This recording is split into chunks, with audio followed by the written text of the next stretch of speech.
ప్రతి పండుగకు ఏదో ఆచారం ఉంటుంది. పూర్వకాలంలో హోలీ పండుగను ఆదివాసీలు ఎంతో ఘనంగా జరుపుకునేవారు. రంగులు చల్లుకోవడం, ఊరంతా కలిసి సంబరాలు జరుపుకోవడం, గ్రామ పెద్దకు కుడక ఇవ్వడం, ఇలా ఒకటేంటి ఆదివాసీలు సంప్రదాయాలకు ఇచ్చే ప్రాముఖ్యత అంతా ఇంత కాదు. మరి హోలీ పండుగ సందర్భంగా ఆదివాసీ గ్రామాల్లో నెలకొన్న సంప్రదాయాలపై 10 టీవీ ప్రత్యేక కథనం. ఆదివాసీలు హోలీ పండుగను కుడుకుల పండుగ అని అంటారు. కుడుక అంటే కొబ్బరి అని అర్థం. దీని దురాడి కొబ్రే పండుగ అని కూడా పిలుస్తూ ఉంటారు. ఇక హోలీ పండుగ ఎక్కడ ఉన్నా ఆదివాసీలు మాత్రం వారి స్వగ్రామానికి చేరుకోవాల్సిందే, లేదంటే భారీ మూల్యం చెల్లించుకోవాల్సిన పరిస్థితులు కూడా ఏర్పడతాయి. ఊళ్ళో ఉండాలంటే గ్రామ పెద్దలకు హోలీ పండుగకు ముందు రోజు కుడుక ఇవ్వాల్సిందే. అసలు కొబ్బరి ముక్కకు ఊళ్ళో ఉండటానికి సంబంధం ఏంటి అంటారా?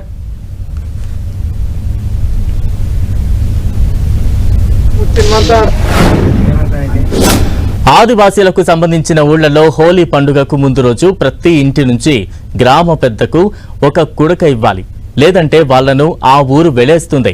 ఊరి కట్టుబాట్లను లెక్క చేయకుండా ఆ కుటుంబం ఇచ్చే కుడక తీసుకోరు. అలాంటి వాళ్లు కూడా ఏడాదంతా ఏకాకిలా బతకాల్సిందే.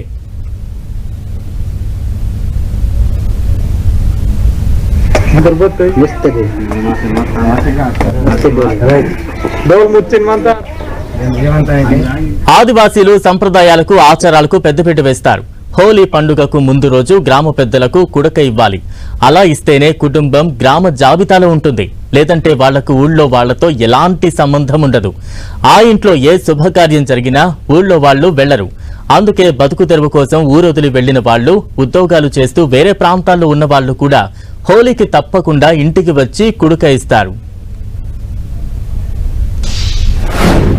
కుడుకలు, మన చక్కెర పేర్లు ప్రతి ఇంటికి కొండపోయి ఆడ నైవేద్యం పెట్టాలి. మనం అది తీసుకురాకపోతే మేము తీసుకోమన్నట్టు. ఇక ఆయనది మళ్ళీ చంద కూడా బంద్, అంత బంద్.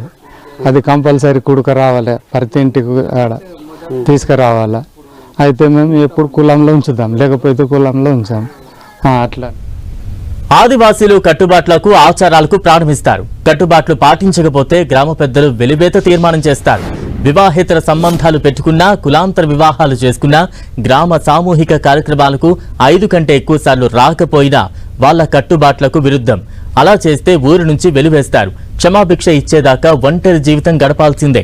ఆ సమయంలో కుటుంబంలో ఎవరైనా చనిపోయినా పట్టించుకోరు.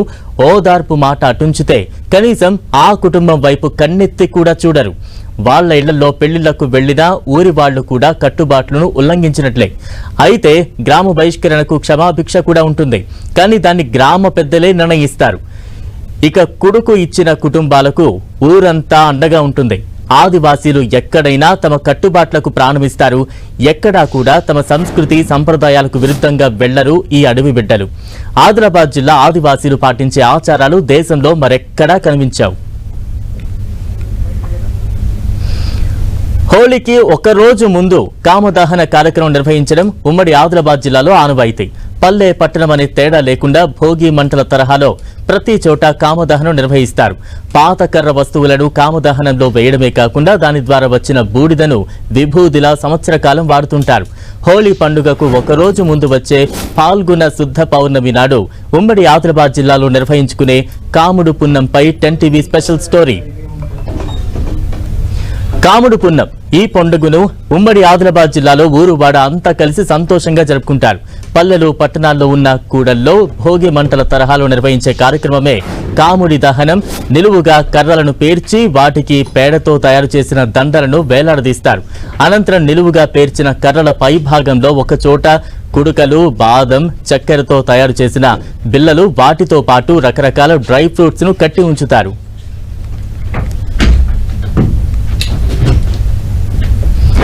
సరైన ముహూర్తంలో భాజా భజంత్రీల నడుమ కాముడికి హారతి, ప్రత్యేక పూజలు నిర్వహించి నిప్పు పెడతారు. ఎత్తైన కర్రలతో కట్టిన వివిధ రకాల డ్రై ఫ్రూట్స్ ను బూడిదలో వెతుక్కుని మరీ తినడం అక్కడి సంప్రదాయం. ఇక ఇంట్లో ఉన్న పాత కర్ర వస్తువులను కాముడిలో వేయడం ఆనవాయితీ. ఇలా రాత్రంతా కాలిన కాముడిలో పొద్దున్నే నీటిని వేడి చేసుకుంటారు. ఆ నీటితో హోలీ రోజు స్నానం చేస్తారు. ఇక కాముడు కాలిన అనంతరం వచ్చిన బూడిదను ఇంటికి తీసుకువెళ్లడంతో పాటు సంవత్సర కాలం ఇంట్లో ఉంచుకుంటారు. చిన్నపిల్లలకు అనారోగ్య సమస్యలు వచ్చినా చిన్నారులు భయపడకుండా ఉండటానికి ఈ కాముడి బూడిదను బొట్టుగా వాడుతారు.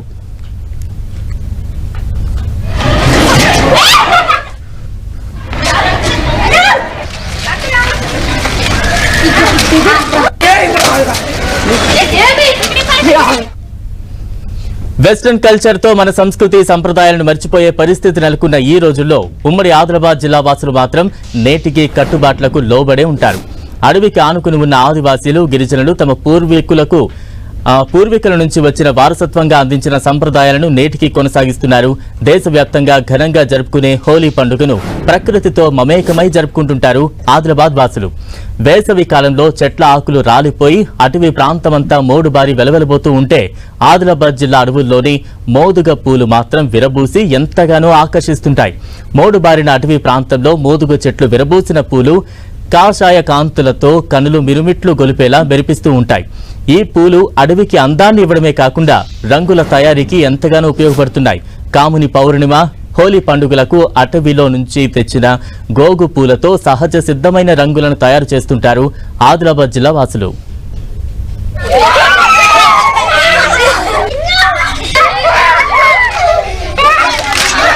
పురాతన కాలంలో పైసా ఖర్చు లేకుండా ఇలా గోగు పూలతో రంగులు తయారు చేసుకునేవారు. కానీ ఇప్పటి యువత రసాయనిక రంగులకు ఎక్కువగా ప్రాధాన్యత ఇస్తోంది. రానున్న రోజుల్లో మోదుగ చెట్టుకు పూసే గోగు పూలతో రంగులు తయారు చేయవచ్చనే విషయాన్ని కూడా మరిచిపోయే రోజులొచ్చే అవకాశం లేకపోలేదు. చూసారుగా, బహుళ ప్రయోజనాలున్న మోదుగ చెట్టు విశేషాలు. మారుతున్న కాలానికి అనుగుణంగా పట్టణ ప్రాంతాల్లో రసాయనిక రంగులను చల్లుకోవడం ఆనవాయితీగా వస్తున్నా చాలా పల్లెల్లో ఇప్పటికే గోగు పూల రంగులను మాత్రమే వాడటం ఆదిలాబాద్ జిల్లాలోనే కనిపిస్తోంది.